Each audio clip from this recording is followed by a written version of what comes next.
I just got back from the gym. It's Sunday night. I worked 8 hours in the office today, and then I went straight to the gym afterwards. And I feel like I had plenty of time today. Um, I just, it always used to be a struggle for me. Time always used to be the biggest barrier. That's what I told myself. Whether it's, the past year trying to juggle full-time systems engineering with building my coaching business and trying to build my physique, I always said, oh, I don't have enough time, right? And then back in college, I was always trying to, find that time to go do other things because, oh yeah, I'm working full-time during college, studying to be an engineer, graduating early, all that kind of excuses. But I still managed to find time for partying, drinking, binge eating, watching TV shows, right? I still found the time for the things that I truly made time for. And I don't know why it took me so long to realize, but at the end of the day, where there's a will, there's a way. You're going to make time for the things that are important to you. Whether they're beneficial, whether they actually bring you closer to your goals or not, that's a whole different problem. That's a whole different question. But, actually finding time, that's just an excuse. That's a thing that I used to make myself feel better about not making progress towards my goals. That was a thing that I would tell myself to justify why I haven't gotten any closer to where I want to be than I was 6 months ago. And now realizing how simple it is, today was the most bare bones day, but it was so, I feel at peace. And it's because I cut out all the fluff. I woke up at 7 a.m. I went to bed last night at 10 p.m. I went straight to the office. After the office, I went straight to the gym. It's 8 p.m. now? I'm going to go to bed again at 10 p.m. And it might seem a little monotonous. It might be a little bit boring, but it's exactly what I want. And I feel like it's not rushed. I have so much time because I'm making time for what's important. I'm making time for the things that I know that in the future I'll actually be proud of where I am. I'll be happy about how I spent my time. And now time isn't an excuse anymore. Yes, I still have a lot to do when I'm juggling, these 60-hour weeks with the Christmas crunch coming in on the office and trying to film, videos every day and just be super dialed on everything, right? But meal prepping, all of this kind of stuff, I'm making time for what matters. And yesterday, I even went to Airsoft. I spent an entire day, 7 to 7, at Airsoft yesterday. So who am I to say I don't have enough time? If I was truly struggling for time, I wouldn't have gone to Airsoft yesterday. I would have caught up on my sleep, even though I'm actually pretty good on sleep right now because I've been locked in on that. And I would have filmed all my videos. I would have even went to the office if I needed those hours at work, right? So I'm really coming to terms with the fact that at the end of the day, right, there's full accountability. Time, blaming anything else is just a smokescreen. Sure, life happens. Sure, some things are out of our control. But ultimately, you really can control 90% of what happens. And when it comes to a long-term goal, building the business or achieving a physique that I want, there's nobody else that's going to do the work except for me. There's nobody else that, can actually make that impact, make that difference other than me. I can study all I want. I can learn all I want. I can talk to everyone. I can talk the talk. But if I don't walk the talk, if I don't put in the daily inputs, nothing's going to happen. And, this is kind of I filmed this just off the rip, but, I feel I just want to get this off my chest. This is, if you're struggling with balancing everything that life is thrown at you, trust me, I understand how you feel. I've been there, I've struggled with it, and I've let it completely ruin me. The first thing you can do is just conquer your mind and simplify everything. Okay? If it's not bringing you peace, if it's not making things simple for you, if it's complicating your life, you need to cut it out. And sometimes that can be a relationship. My ex was not good for my peace. It was not good for bringing me closer to my goals. And it wasn't all bad, but we didn't align on what we wanted.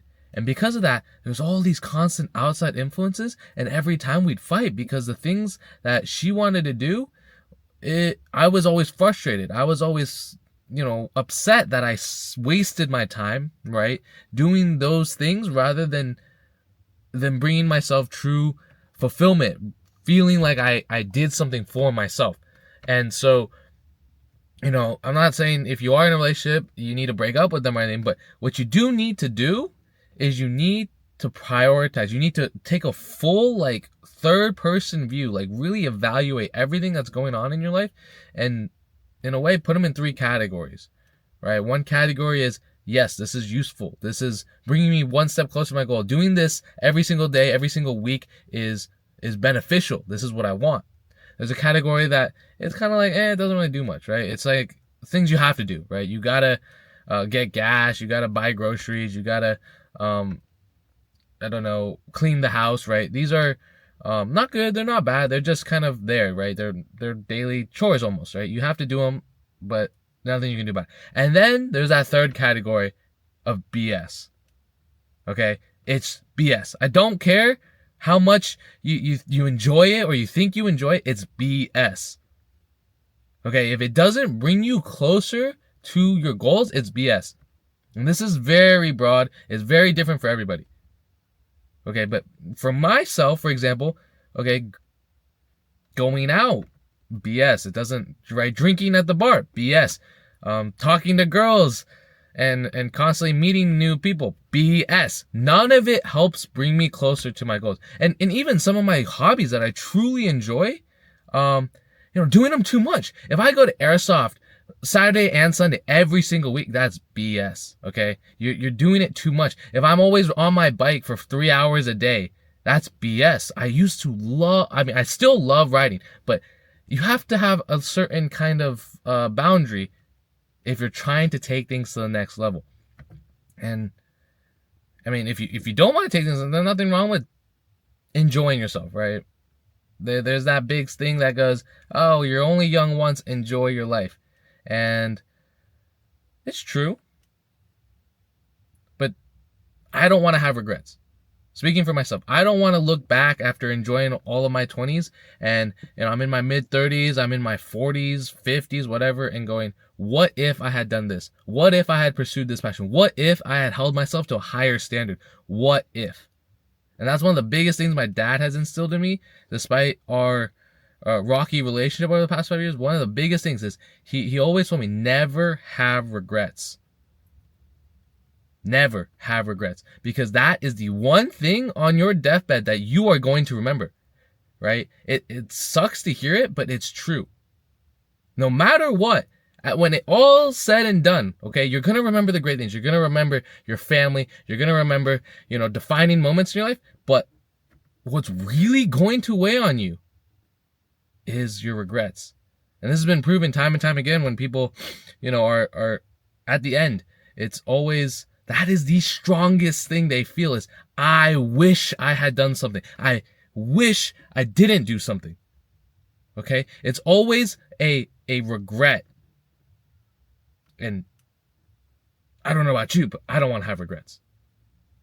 I want to go all the way through my life saying, I did my best. I did what I could. I gave it my all, and I have no regrets. That's, it's just kind of like, I don't want to have regrets. I want to live my life to the fullest. I want to enjoy my life, and I want to be the best version of myself that I can be. I want to be the best man that I can be for my future family, my future wife, my future kids. Okay, I want to be that best version of myself because I owe it not only to myself, but to everyone around me, everyone I care about. And we'd be doing a disservice to everyone if I just got complacent, if I was just comfortable, if I let my potential just fade and I was just full of regret. So, if you made it all the way to the end, I appreciate you listening. I mean, if you're struggling with this too, feel free to reach out. I'd love to talk more about it. Really finding those minded people is so hard, especially when you're trying to, do the hard things. It's right. There's so much company when it comes to the fun, the pleasure. There's a saying that I just can't remember right now, honestly, but that think about it, like everybody's gonna be out at the club, but how many people are gonna be at the top of Mount Everest? Okay, maybe Mount Everest isn't your goal, but the point is that the hard things, it really defines people. It really separates people from the herd. And again, it's just taking yourself to that next level, being that best version of yourself. I truly think every single person owes it to themselves. You have to go and live a life without regrets. So, thank you for, if you stayed all the way to the end, thank you very much. I hope this helped. And like I said, feel free to reach out. I'd love to chat some more. Leave a like, comment, subscribe, all that good YouTube stuff. Just appreciate all of your support. Each one of you means so much to me. And we're just getting started. So, thank you. Peace. See you next time.